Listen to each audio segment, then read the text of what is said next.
দেখেন, আমরা পৃথিবীতে যা কিছু করি সব আমাদের দু হাতের কামাই বা দু হাতের ইনকাম। আপনি যদি ভালো ফল পাচ্ছেন, এটাও আপনার দু হাতের ইনকাম। আপনি যদি খারাপ ফল পাচ্ছেন, এটাও আপনার দু হাতের ইনকাম। এটা কি আপনি খেয়াল করছেন কখনো? কখনো খেয়াল করেন নাই। আপনি যাই করেন, যা কিছুই করেন দুনিয়াতে, সবকিছু আপনার মধ্য দিয়েই হয়েছে, বা আপনার ইনকামের মধ্য দিয়ে, বা আপনার কর্মের মধ্য দিয়ে হয়েছে। তা আপনার কর্ম যদি ঠিক না থাকে, আপনার কর্ম যদি সঠিক না থাকে, আপনার কর্ম যদি অসৎ হয়, আপনি তো বিপদে পড়বেনই। আপনি তো বাধাগ্রস্ত অবশ্যই হবেন। আপনি তো খারাপ সিচুয়েশনে অবশ্যই করবেন। আগে আপনাকে ডিসাইড করতে হবে আপনি কি করতে চাচ্ছেন, কোন পথে টাকা ইনকাম করবেন, একুরেট পথে বা সৎ পথে নাকি হলো অসৎ পথে। এই যে দেখেন, আপনার বিভিন্ন ধরনের খারাপ সিচুয়েশন আপনার লাইফে চলে আসতেছে, বিভিন্ন ধরনের খারাপ পরিস্থিতি আপনি মোকাবেলা করতেছেন, এগুলা সব আপনার দু হাতের ইনকাম। আপনি কি এটা বিশ্বাস করেন? আপনাকে এটা বিশ্বাস করতেই হবে, এটা সবই দু হাতের ইনকাম।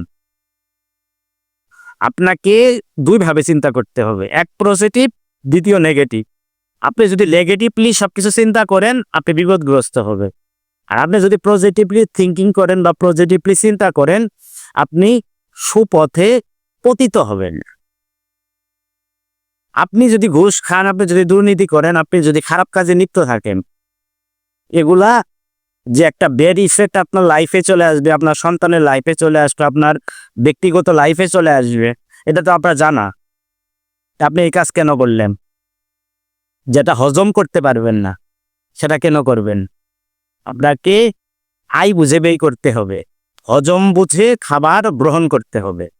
আপনি যদি আয় বুঝে ব্যয় না করেন, হজম বুঝে খাবার না গ্রহণ করেন, সেটা থেকে আপনার মনে করেন অভাব হবে, আর একটা থেকে আপনার রোগ হবে। আপনাকে এই বিষয়গুলো অবশ্যই খেয়াল রাখতে হবে। খেয়াল যদি না রাখতে পারেন, বা আপনি যদি এই বিষয়গুলোকে আপনার প্রাধান্য না দেন, ছোট ছোট এই বিষয়গুলো প্রাধান্য না দিলে একটা সময় আপনাকে বড় ধরনের বিপদের জন্য প্রস্তুতি থাকতে হবে। আপনি খেয়াল রাখবেন। আর অনেকেই দুনিয়াতে পাপ করতেছে, অনেকেই খারাপ কাজ করতেছে, অনেকেই আপনার বিভিন্ন ধরনের অপকর্মে লিপ্ত আছে।